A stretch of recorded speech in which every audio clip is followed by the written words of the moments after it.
ከዝሙት ጋር በተያያዘ ህሊናችን የሚገጥመው ስቃይ እጅግ በጣም አሰቃቂ አርካሽ ኃጢአት ነው ዝሙትንና ለካህናት በተለይ ደግሞ ጸብን ተጣልቶ መቀደስን እኩል ነው የሚታዩት።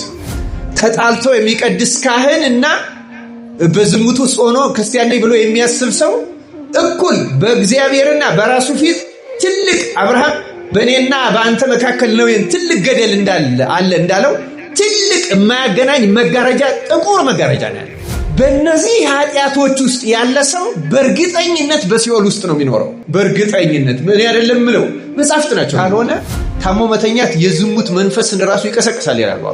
ምክንያቱም የሌላ ሰው መጎብኘት ይፈልጋል ሰውነታችን።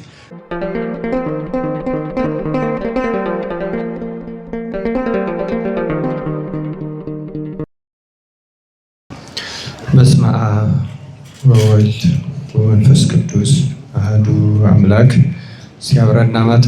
በስመ አብ ወወልድ ወመንፈስ ቅዱስ አሐዱ አምላክ። በስመ አብ ወወልድ ወመንፈስ ቅዱስ አሐዱ አምላክ አሜን።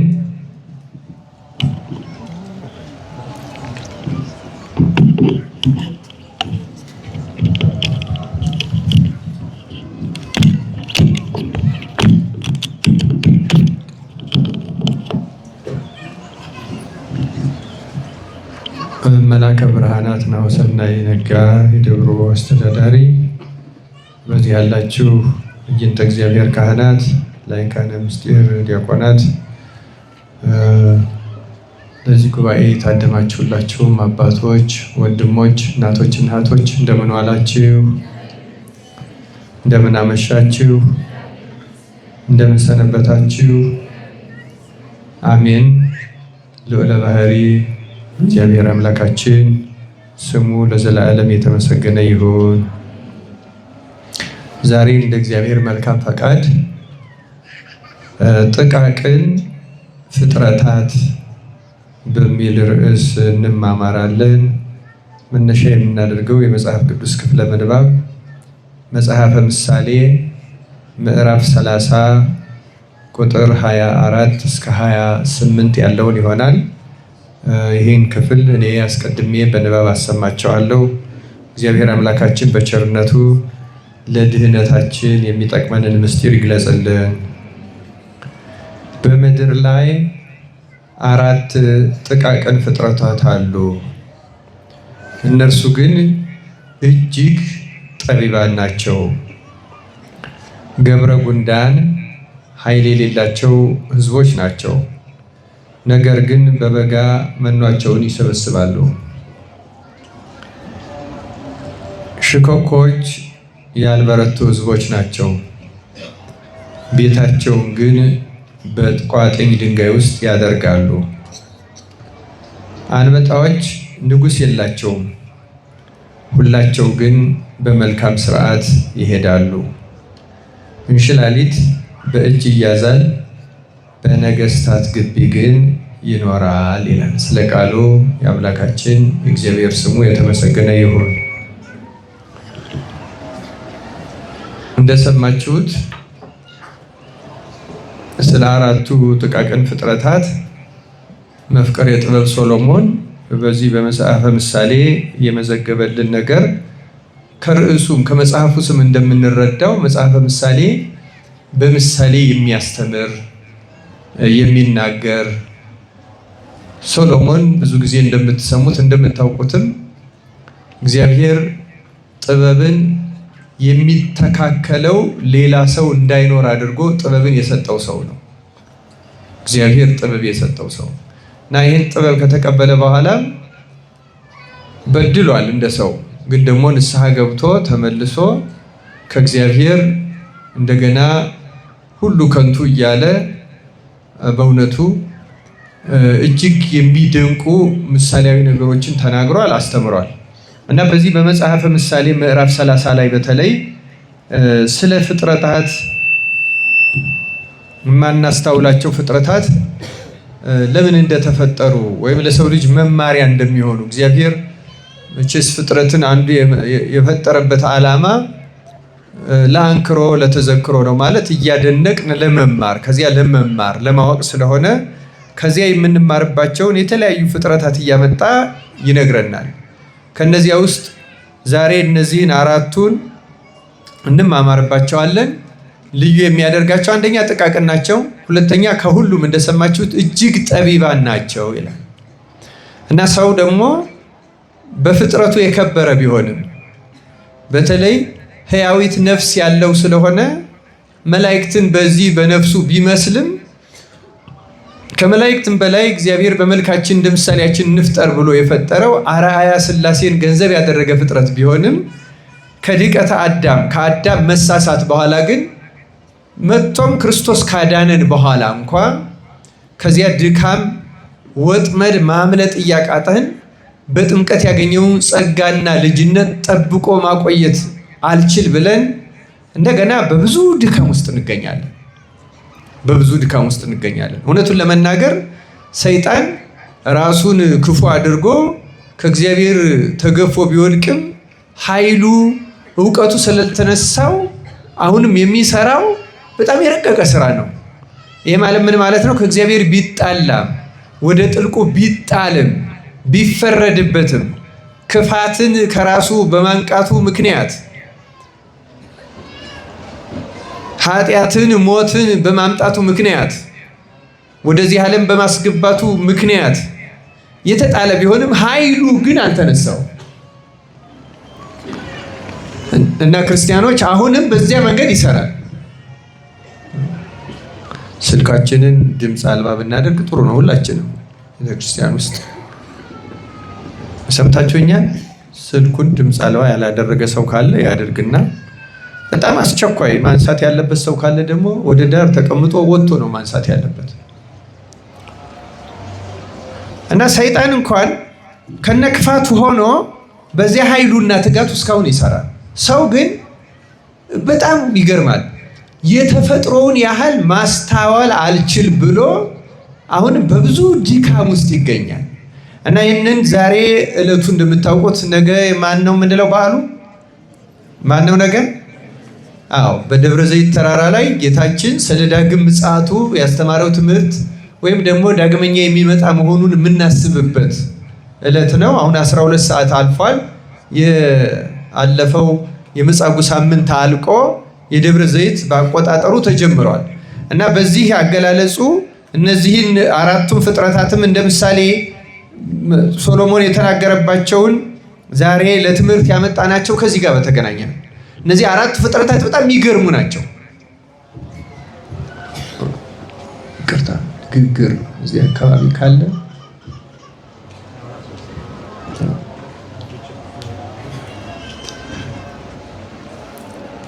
እና የመጀመሪያው ገብረ ጉንዳን ነው ይላል። ገብረ ጉንዳን ሲነበብ እንደሰማችሁት በምድር ላይ አራት ጥቃቅን ፍጥረታት ካላቸው ውስጥ የመጀመሪያ አድርጎ ነው ያመጣው እና ገብረ ጉንዳንን ሲያብራራ ኃይል የሌላቸው ህዝቦች ናቸው ይላል። በሌላ ቋንቋ ስለ ሰዎች እንደሆነ ራሱ ምሳሌው በግልጽ ይናገራል። ህዝቦች ናቸው አብዝቶ ተናግሯል። ሰዎችን የሚመለከት ነው። ግን ደግሞ እንደዚህ አይነት ሰዎች ደግሞ ጠቢባን እንደ ገብረ ጉንዳን ይሆኑ አሉ። ነገር ግን በበጋ መኗቸውን ያዘጋጃሉ ይላል። እንግዲህ ነገ በደብረ ዘይት ከነጅገ ጀምሮ ሳምንቱን በሙሉ የምንማረው ይህን በተመለከተ ነው እና ጌታም ተዘጋጅታችሁ ጠብቁ ነው ያለው። ገብረ ጉንዳን ለዚህ ትልቅ ምሳሌ ናት። በጣም አስገራሚ ፍጥረት ናት። ገብረ ጉንዳንን እናውቃታለን። እሷን የማያውቅ በየአካባቢው የሌለበት የለም። በጣም ትንሽ ነገር ናት። በክረምት ብትወጣ አንዲት ትንሽ ጠብታ ልትወስዳት ትችላለች። ያን ያክል አቅም የላትም። ለዚህ ነው ኃይል የሌላቸው ወይም ደካማ ህዝቦች ናቸው የሚላቸው ጠቢቡ ሰለሞን። ለዚያ ነው ኃይል የላትም። ውሃን የምትቋቋምበት የክረምትን ጎርፍ የምታቋቋምበት ምንም ኃይል የላትም። ግን ደግሞ ጥበቧን ተጠቅማ ክረምቱን ታሸንፈዋለች። እንደምታውቁት በነገው ዕለት ከሚሰበከው ስብከት አንዱ ሽሽታችሁ መቼ እንዳይሆን ተጠንቀቁ ነው የተባለው። እስቲ ተናገሩ። መቼና መቼ? በክረምትና በሰንበት እንዳይሆን ምን አድርጉ? ተጠንቀቁ። ስለዚህ ክረምት ላይ የምንሰራበት አይደለም። ክረምት የተባለው የክርስቶስ ምጽአት ነው። ከምጽአት በኋላ ወይም ደግሞ የእያንዳንዱ ሰው ዕለተ ሞቱ ነው ምጽአቱ። ምክንያቱም ከሞቱ በኋላ በምጽአት የሚያገኘውን ፍርድ የሚያገኝበት ስለሆነ የእያንዳንዱ ሰው ሞቱ በዕለተ ምጽአት የሚጠብቀው ፍርድ የሚጀምርበት ነው። እርግጥ እውነት ለመናገር በትምህርት እንዲያንላለን እንጂ አንድ ሰው ሲኦልንም የሚቀምሰው ገነትንም የሚቀምሰው በምድር ላይ በሕይወት እያለ ነው። ክርስቲያኖች ይህም በሕይወታችን ማረጋገጥ እንችላለን። አንድ ሰው በቀንም በሌሊትም እየባዘነ አይምሮ ረፍት አጥቶ ህሊናው ከሐሳብ ወደ ሐሳብ እየተሸጋገረ ሌሊትም እየቃዠ እየተወራጨ የተለያየ ነገር እየመጣበት እያስፈራው እየሮጠ ወይም የተለያየ ነገር እንደዚህ ሰላም አጥቶ የሚኖር ከሆነ ይህን ከመጽሐፍት ያገኘነው ነው፣ ከሊቃውንት ከአባቶቻችን የሰማነው ነው። በእርግጠኝነት አንድ ሰው የክርስቶስ ሰላም በልቡ ውስጥ ስለሌለ ኑሮ በምድር ላይ የሲኦል የመሆኑ ምስክር ነው። ክርስቲያኖች በምድር ላይ ሲኦል የሚባለው ረሃብ አይደለም፣ እስራትም አይደለም፣ በሽታም አይደለም፣ ሌላ ችግርም አይደለም። በራስ ውስጥ ያለ ሰላም ማጣት ያ ሲኦል ይባላል። ክርስቲያኖች ምልክትም ነው። አንድ ሰው በክርስቶስ ሕግ ላለመመራቱ፣ በነፍስና በስጋው እርቅ ላለመፈጸሙ፣ የእግዚአብሔር መንፈስ በነፍሱ ላለማደሩ የራሱ ሰውነትና ሕሊናው ምስክር ነው። እንዲያውም አንዳንድ አባቶች በተለይ እነዚህ ጥንት 4ኛው ክፍለ ዘመን እና 6ኛው ክፍለ ዘመን ድረስ የነበሩ የገዳም አባቶች ሌሊት የምናያቸው የቅዠት አይነቶች ራሱ ይተረጉሟቸዋል። የምን ምሳሌዎች ናቸው? የምን መንፈስ ምሳሌዎች ናቸው ይላሉ። ለምሳሌ የእሳት፣ የግጭት፣ የተኩስ የነዚህ ምሳሌዎች የምን መንፈስ ምልክቶች ናቸው እያሉ ይተረጉማቸዋል። እያንዳንዳቸው ማለት ከመንፈሱ ጭምር ማለት ነው። ከመንፈሱ ጭምር እና አንድ ሰው ሲኦልንም ገነትንም በምድር ላይ ነው የሚቀምሳት። ተረጋግተን የምንኖር ከሆነ የእግዚአብሔርን ቃል በአግባቡ የምንሰማ፣ ለህሊናችን ሰላም ያለው፣ ለመልካሙም ለክፉም የምንቀበለውን ነገር እግዚአብሔርን በማመስገን የምንቀበል የእግዚአብሔርን ሕግ የሚፈጽም ሰው ካለ መኝታው ራሱ ሰላማዊ ነው። ይህ ጥርጥር የሌለው ነው። ሰላማዊ መኝታ ነው የሚተራው። ያ ሰው አሁንም በምድር ላይ ገነትን ቀምሷታል። ለዚያ ነው በነገራችን ላይ አባታችን ሆይ ስንል በሰማያት የምትኖር ብለን ምንድን ስምህ ይቀደስ ካል በኋላ ምንድን ነው ምንለው? ምን እንላለን? መንግስትህ ትምጣ። መንግስትህ ማለት እኮ በእኛ ውስጥ አድራ ትኑር ነው። መንግስተ ሰማያት በመካከላችሁ ናት ብሏል። መንግስተ ሰማያት ያለው ራሱ ክርስቶስን ብቻ አይደለም። ክርስቲያን ክርስቶስ መጥቶ ለሰው ልጆች የሰጠውን ነፃነት ነው። ሰዎች ከዲያብሎስ ነፃ ከወጡ በተለይ ከመሰረታዊያን የኃጢአት እስራቶች ከተፈቱ እነዚህ ምን ናቸው? ስስት፣ አልጠግባይነት ወይም ሆዳምነት፣ አብዝቶ መብላት፣ መጠጣት፣ መልበስ፣ ማጌጥ፣ በምድራዊ ነገር ለመደሰትና ለመርካት መጣር፣ አጠቃላይ ሆዳምነት ነው የሚባለው። አንድ ጊዜ ስለሚበላው ምግብ ብቻ ማለት አይደለም፣ ምድራዊ ነገር ስለመጠቀም።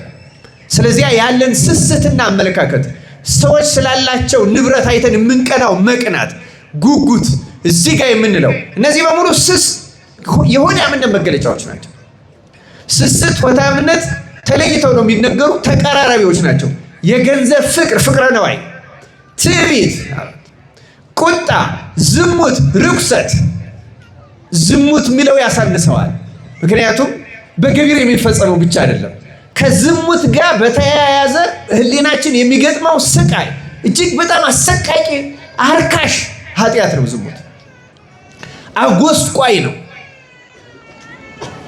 በነገራችን ላይ ዝሙትንና ለካህናት በተለይ ደግሞ ጸብን፣ ተጣልቶ መቀደስን እኩል ነው የሚታዩት።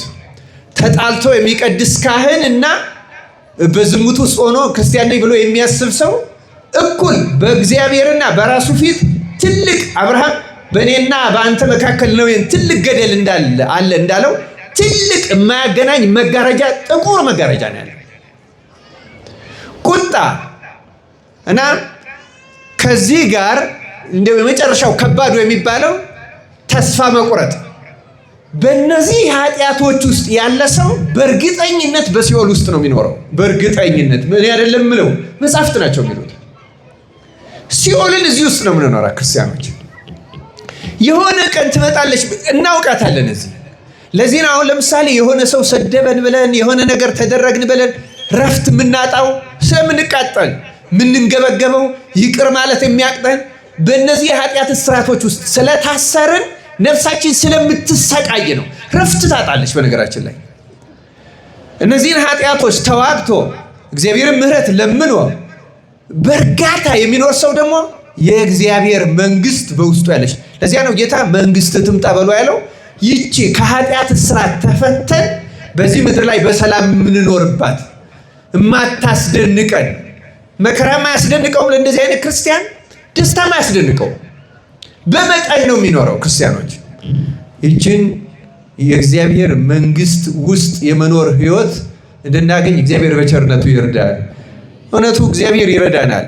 እኛንን እንዲያውም ያልረዳ ነው ንስሐ ባለመግባት ከልብ ይቅር ባለማለት እንደሚገባ በእግዚአብሔር ቃል ባለመመላለስ እና ክርስቲያኖች ተመልከቱ፣ ክረምት የተባለው ይህ ምጽአት ነው፣ ሞታችን ነው፣ ሲኦል ነው ሲባል ሩቅ አይደለም ነው ጉዳዩ።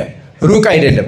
አሁን በህይወታችን የምንኖረው አብዛኛው ሰዎች እኔ አሁን ምልክቱን ብናገር አንዳንድ ጊዜ በዚህ አሁን በቴሌቪዥን ስለ በሽታ ሲነገር ወይም በመጽሔት ወይም በኢንተርኔት ተጽፎ ስናነብ የሆነ በሽታ እንዲህ ያህል ምልክት አለው እንዲህ ያህል ምልክት አለው እንዲህ ያህል ምልክት አለው ሲባል እኛ ውስጥ ያ በሽታ ያለብን የሚመስለን ጊዜ አለ አይደለም እንዴ?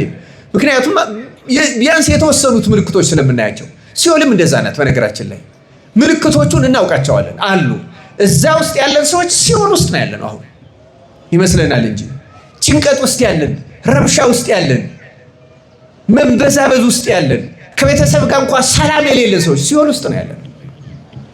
እግዚአብሔር ከዚህ ነፃ እንድንወጣ በቸርነቱ ይርዳል። ታዲያ ገብረ ጉንዳን ብልህነቷ ምንድን ነው? ይሄ ከመሆኑ በፊት ክረምት ከመምጣቱ በፊት መኗዋን በበጋ ምን ታደርጋለች አለ? ትሰበስባለች። ገብረ ጉንዳን በመጽሐፍ ቅዱስ የሁለት ነገሮች አብነት ናት። አንደኛ ጊዜን የመጠቀም፣ ሁለተኛ የትጋት አብነት ናት። ለዚያ ነው በክረምት በበጋ መኗዋን ትሰበስባለች ማለት መቼ ምን ማድረግ እንዳለባት ታውቃለች።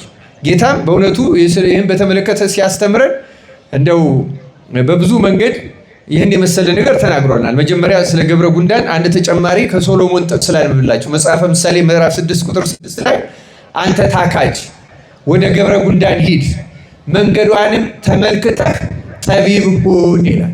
መንገዷን ተመልክተህ ምን ሆነ አለን? ጠቢብ እንድንሆን አምላካችን እግዚአብሔር ይላል። ገብረ ጉንዳን በጣም ጠቢብ ናት። በጣም ጠቢብ ናት። ሰዓቷን ታውቃለች። ምን ማድረግ እንዳለባት ታውቃለች። አንድን ከባድ ነገር እንኳን እንዴት መሸከም እንዳለባት ገብረ ጉንዳን ታውቃለች። እና ክርስቲያኖች ገብረ ጉንዳን መንገዷን ተመልክተን ልንማርባት። አሁን ደብረ ዘይት ነው ስንል እንደተለየ ነገር አድርገን አይደለም መውሰድ ያለብን። ሁልጊዜ ሞታችንን ማሰብ አለብን። ሁልጊዜ የምንኖርበትን ህይወት ማሰብ አለብን። መቼ እንደምንጠራ አናውቅም። ከተጠራም በኋላ ደግሞ ነቢዩ ዳዊት በሲኦል የሚያመሰግን ማን ነው እንዳለ በሲኦል ንስሐ የሚገባ የለም። በሲኦል እግዚአብሔርን የሚያመሰግን የለም። በሲኦል የሚመጸውት የለም። በሲኦል የሚያመልክ የለም። በሲኦል የሚሰግድ የለም። በሲኦል የሚያለቅስ ብቻ ነው ያለው። አሁን በምድርም ላይ የምናለቅሰው ምሬት ብቻ። ለምሳሌ አሁን ምልክቶቹን ስንል ትንሽ ምልክቶቹን አንዳንዶቹ ምልክቶች ጨምር አድርጌ መናገር እችላለሁ።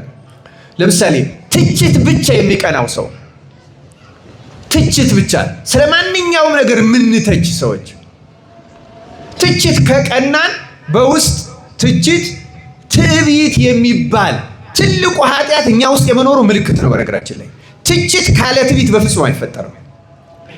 ራስን የተሻለ አድርጎ የተሻለ አዋቂ አድርጎ የማየት ምልክት ነው። እና እንደዚህ አይነት ነገሮች ምልክቶች ናቸው። ብዙዎቹ መዘርዘር ይቻላል። ቅድም እንዳሉ ጊዜን ወደዚያ እንዳይወስድብኝ እያልኩ ነው እንጂ እና ገብረ ጠቢብ ሁን ሲባል ማስተዋል፣ መቼ ምን ማድረግ እንዳለብን ማወቅ። አሁን ዛሬ ንስሐ መግቢያችን ጊዜ ነው። በጎላ በተረዳ ነገር እንደ ደብረ ዘይት እንደ ጳጉሜ እንደዚህ ባሉት እናክብረው እንጂ በማንኛውም ጊዜ ክርስቲያን ይህን ነገር ማሰብ ያስፈልጋል። ሁለተኛ የገብረ ጉንዳን ምሳሌነቷ ትጋት ነው። ክርስቲያኖች ስንፍናን ቅድም ከዋና ዋና ኃጢአቶች አልዘረዘርኩትም። አንዱ ስንፍና ነው። በነገራችን ላይ ስንፍና ኃጢአቶች እንግዲህ በብዙ አይነት መንገድ እየተከፋፈሉ ትምህርት ሊሰጥባቸው ይችላል። ለምሳሌ መጽሐፍ ቅዱስ ላይ ቅዱስ ጳውሎስ ይመስለኛል ይቅርታ የማይገባው ኃጢአት ብሎ የሚናገረው አለ። ይቅርታ የሚገባቸው ኃጢአቶች አሉ። ይቅርታ የሚገባቸው ማለት አሁን ስንናዘዝ ሁሉ ማይሰራ ኃጢአት እግዚአብሔር ይፍታ ሲባል በቀላሉ ሚስተሰረዩ አሉ።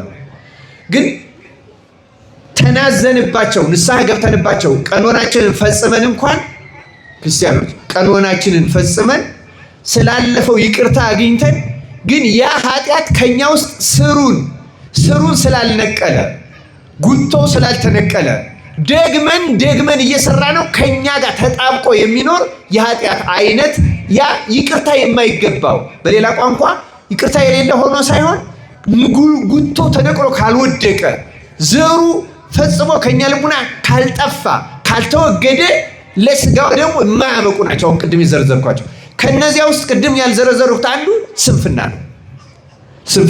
ስንፍና ልክ እንደ ስስት ልክ እንደ ዝሙት ትልቅ ኃጢአት ነው።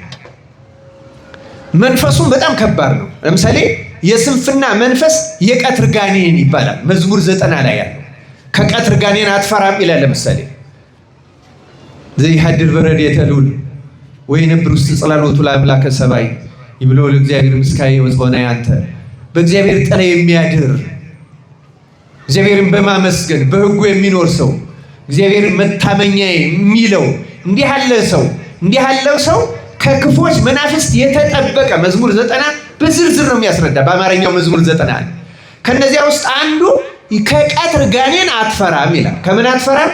የቀትር ጋኔን የሚባለው የስንፍና መንፈስ ነው። በጣም ክፉ መንፈስ ነው።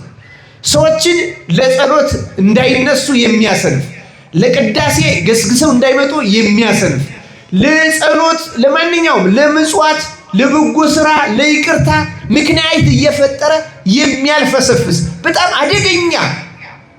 አሁን ዛሬ የምንሰራው ነገር ነገ ነው የሚያሰኝ። በነገራችን ላይ በቃ ነገ አደርገዋለሁ፣ በቃ የሚቀጥለው ሳምንት፣ በቃ የዛሬው በጣም የሚያዘናጋ በጣም ክፉ መንፈስ ነው። ይሄ መንፈስ የቀትር ጋኔን የተባለ የስንፍና መንፈስ እሱ ነው ይላሉ እነ ወግሪስ የተባለ ገዳማዊ አባት። ክርስቲያኖች ከዚህ መንፈስ እግዚአብሔር አምላካችን በቸርነቱ ይጠብቀን። ገብረ ጉንዳን የዚህ ተቃራኒ ናት። ገብረ ጉንዳን ትጋት ነው ያላት። ጌታ ወደ ፈተና እንዳትገቡ ትጉና ጸልዩ፣ ወደ ፈተና እንዳትገቡ ምን አድርጉ አለ? ትጉ። ትጋት በጣም አስፈላጊ ነው ክርስቲያኖች። ብዙ ጊዜ አሁን እንደዚህ ቤተክርስቲያን ውስጥ ገብተን የእግዚአብሔርን ቃል ስንማር እና የእግዚአብሔር ቃል ነፍሳችንን ሲመረምርና ኃጢአታችንን አጉልቶ ሲያሳየን ቸርነቱን በተለይ ጠባቂ መላካችን ደግሞ ሲረዳን የእግዚአብሔር ጠባቂ የተመደበልን ጠባቂ መላክ ሲረዳን አንድ ሰው እግዚአብሔር ሲረዳው ቁልጭ ብሎ የሚታየው የራሱ ኃጢአት ነው። የሰው ኃጢአት አያዩ። ሰይጣን የቀረበው ሰው ደግሞ የሰው ኃጢአት ነው የሚታየው። እየተማረ እንኳን ይሄ ለነገሌ ነው ያ ለነገሊት ነው እያለ ነው የሚኖረው። በነገራችን ላይ መልአኩ የጠባቂ መልአኩ የቀረበው እግዚአብሔር መንፈስ ቅዱስ የረዳው ሰው የራሱ ኃጢአት ነው የሚታየው። ግን ደግሞ ሰይጣን ምን ያደርጋል መሰላችሁ? ከዚህ በኋላ እንዲህ አደርጋለሁ እንላለን፣ መልካሙን ነገር፣ መጥፎውን ደግሞ እንዲህ አናደርግም የሚል ስሜት ያድርብናል። የመወሰን መንፈስ በውስጣችን ይፈጠራል። ግን እንደወጣን የሚያዘናጋን የስንፍና መንፈስ ነው። በቃ አደርገዋለሁ ግን በዚህ ቀን ነው የሚለው ነገ በጣም አደገኛው በመንፈሳዊ ሕይወት ውስጥ ዛሬ ማድረግ የምንችለው ነገ እንደማለት አደገኛ። ይህን የሚያሰኘው መንፈስ ነው የስንፍና መንፈስ የሚባለው የቀትር ጋኔን የሚባለው ይሄ ጋኔን ነው። እግዚአብሔር ከዚህ ነፃ ይወጣል። መቼስ አወቅነውም አላወቅነውም በብዙ ኃጢአቶች የታሰርን ነን። አሁን ይሄ የተቀመጣችሁበት መሬት ዛሬ በጋ ስለሆነ ሳር ምናምን የለውም። ዝናብ ጠብ ሲል ምንድን ነው የሚያደርገው? ያበቅላል አያበቅልም?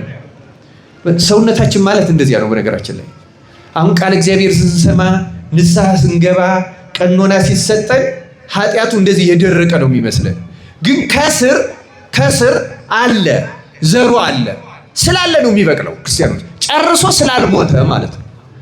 ይሄ ነው ጨርሶ የማይሞት ኃጢአት በግዕዝ አነጋገር ጾር ይባላል። እስቲ ጾር በሉ።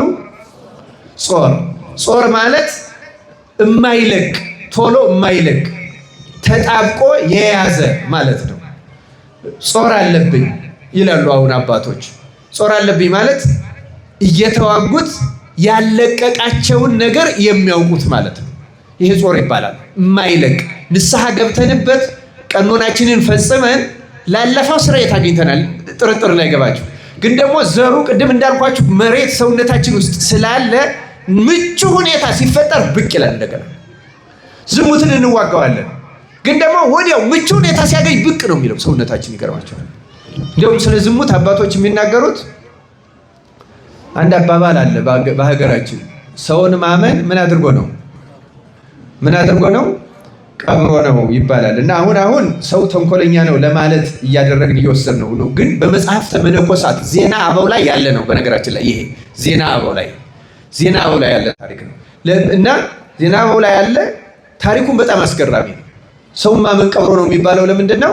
አንድ ጊዜ አንድ አረጋዊ አባት ገዳም የኖረ በንጽህና በድንግልና የኖረና ሰይጣንን ተዋግቶ ድል የነሳ አባት በእርጅናው ዘመን በጣም ጽኑ ደዌ በሽታ ያዘው። ጽኑ ደዌ በሽታ ይዘው። በነገራችን ላይ በሽታ አንዳንድ አይደለም ብዙ በሽታ በጣም ሰውነታችን የሚያደክም ካልሆነ ታሞ መተኛት የዝሙት መንፈስን ራሱ ይቀሰቅሳል ይላሉ። ምክንያቱም የሌላ ሰው መጎብኘት ይፈልጋል ሰውነታችን፣ በሌላ ሰው እንክብካቤ የመፈለግ የመያዝ የመታቀፍ ፍላጎት ያመጣል። አንዳንዱ በሽታ አውቆ ነው ሰይጣን እንደዚያ የሚያደርገው እና በዚያው አታሉ እየጣለ ሄደ እና ይሄ መነኮስ እንዲህ ያለ ነገር ሲገጥመው የገዳሙ አባቶች እዚህ ገዳሙ ምግብ ለበሽተኛ አይሆንም። ታውቃላችሁ በእኛ በትልልቅ ገዳማት አሁን እንደ ዋልባ ባሉት እንደ ማህበረ ሥላሴ በሌሎቹ ሞፈር ቤት የሚባል አለ። ሞፈር ቤት ማለት ምን ማለት ነው? ከገዳሙ ቅጥር ውጭ ለምሳሌ በገዳሙ በዋልባ ቋርፍ የሚበላ ከሆነ አንድ የገዳሙ አባት ቢታመም ሞፈር ቤት ማለት አዝመራ ተዘምሮ እንደ እህል ተጋግሮ ወጥ ተሰርቶ የሚበላበት ማለት ነው። እዚያ ወስደው አብልተው ያድኑታል ማለት ነው። ልክ እንደዚያ ያደርጉታል ማለት ነው። ምክንያቱም እንደ ልደት እንደ ትንሣኤም ሲሆን ሄደው ይፈስኩበታል። በተለየ ሁኔታ ገዳሙ የተለየ ቃል ኪዳን ኖሮት ያ ከገዳሙ የታዘዘው መቁንን ብቻ የሚበላበት ሲሆን በዚያ ለመነኩሴው የተለየ ነገር አይደረግለትም። አንዳንዱ እንደዚህ የሌለው ደግሞ ምን ያደርጋሉ? ወደ መንደር የወስዷቸውና ከምዕመናን አስጠግተው ምግብ በልተው ታክመው እንዲድኑ ያደርጓቸዋል። ታዲያ ይህንም ሽማግሌ መነኩሴ በጣም ያረጀ የደከመ መነኩሴ ወደ መንደር ወሰዱት እና አንዲት ሴት ክርስቲያን አግኝተው ከእሷ አስጠግተው 2-3 ቀን ጠበቁት። አሁን አባታችን እሷ ምግብ እየሰራች ሰጣህ እንድትድን እንፈልግ ነበረ። እኛ እዚህ እንዳንሰነብት ጾር ይነሳብናል። ጾር እየሰማችሁ ነው አይደለም? ስለ ጾር ነው እየነገር። አንተንም ትህተንህ እንዳንሄድ ጾር እንዳይቀሰቀስብህ ፈራን። በአብዛኛው በግልጽ ጾርን ለዝሙት ይሰጡታል። እንደው የታወቀው ስለሆነ ነው እንጂ ሁሉም ጾር ነው። ማይለቅ ተጣብቆ የሚኖር ሁሉ ጾር ነው የሚባል እና ምን እናድርግ ሲሉት እሱ ምን አለ? እንዴን የማየው ሙቼ ለሞት ቀርቤ በእድሜም አርጅቼ በበሽታውም ተዝይዤ ከዚህ በኋላ ምን ይሆናል ብላችሁ ነው? እናንተ ወደ ገዳማችሁ ሂዱ ሲሻለኝ ይመለሳለሁ አላቸውና አሰናበታቸው። በኋላ ይቺ ሴትዮ ተንከባከባችሁ ለነፍሷ ብላ ረዳችሁ። ሰይጣንም እየለቀቀው ሄደ፣ ዳነ፣ ጾር ተነሳበት። ያረጀ ሽማግሌ ጣለው። ደግሞ ሴትይቱ አረገዘች። አዘነ። እውነተኛ ተነሳሂ ስለሆነ በድቀቱም አዘነ፣ በመረገዙም አዘነ። እስከምትወልድ ጠብቆ ልጁ ከተወለደ ክርስትና ከተነሳ በኋላ ልጁን ሽኮኮ ብሎ ወደ ገዳሙ ተመለሰ። ወደ ገዳሙ ተመልሶ ንስሐ ሲገባ ምንድን ነው ያደረገ?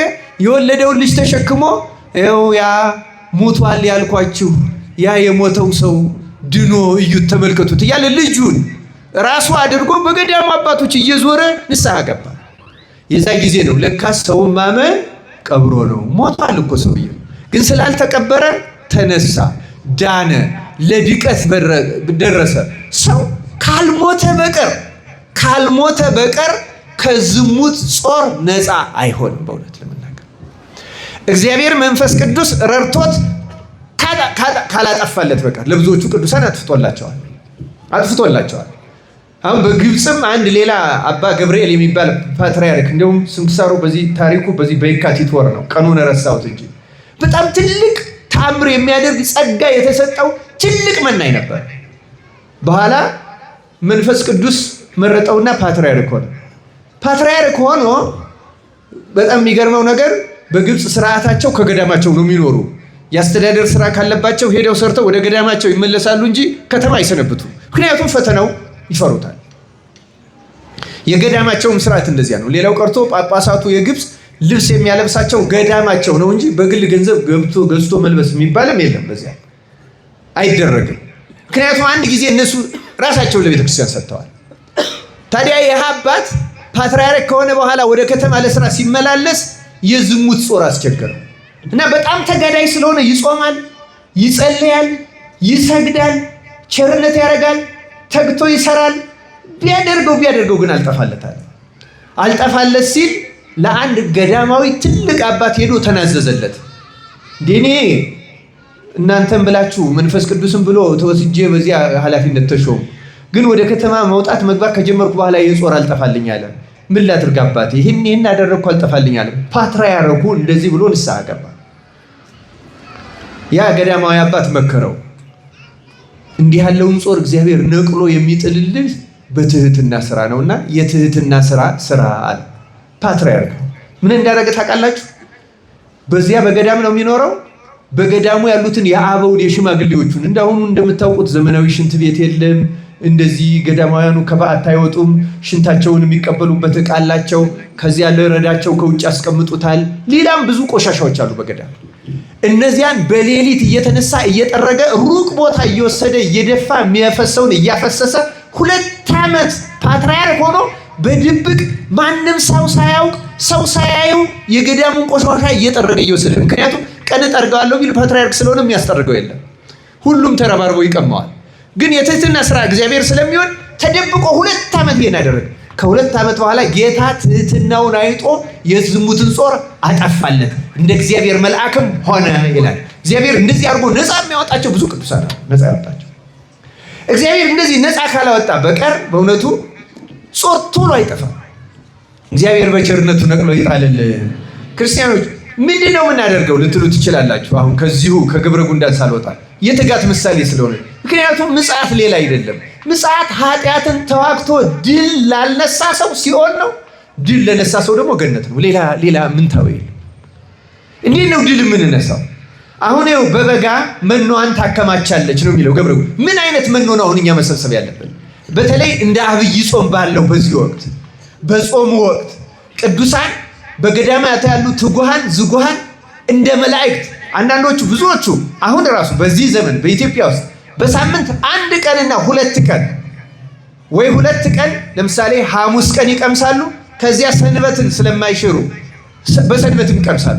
ይህ ብቻ እየቀመሱ የሚጾሙ ትጉሃን አሉ። አሁን በኢትዮጵያ ውስጥ አሉ። በዚህ ጊዜ በዚህ ዘመን ቅዱሳን የሌሉበት ዘመንና የማይኖሩበት ዘመን የለም። ክርስቲያኖች እንደዚህ ባለ ጊዜ እኛ ደግሞ ትንሽ ብንተጋ እግዚአብሔርን በእነሱ ጸሎትና ድካምን ብንማጸነው ይልቁንም ድል ነሾች በሆኑ በባህሪያችን መመኪያ በንጽሕት ቅድስት ድንግል ማርያም በቅዱሳን መላእክት ደማቸውን በማፍሰሳቸው ምክንያት ልመናቸው በማይከለከለው በሰማዕታት ብንማልደው አሁን ስንቃችንን እንሰበስባለን፣ ምሕረት እናገኛለን። ብዙ በሽታ ድል ይነሳል። ክርስቲያኖች አብይ ጾም እንደ ገብረ ጉንዳን መንፈሳዊ ነገር የምንሰበስብበትና ጠላታችንን አልሸነፍ ያለንን ኃጢአት ነቅለን የምንጥልበት ወቅት መሆን አለበት። ክርስቲያኖች የቀደሙ ምሳሌ ሊጨርሰው። ለምሳሌ ይሄ የሚለመልመውን አንድ ሰው ጾራችንን እንዴት ነው የምንነቀል ካለ አንድ አባት ምን ይላል?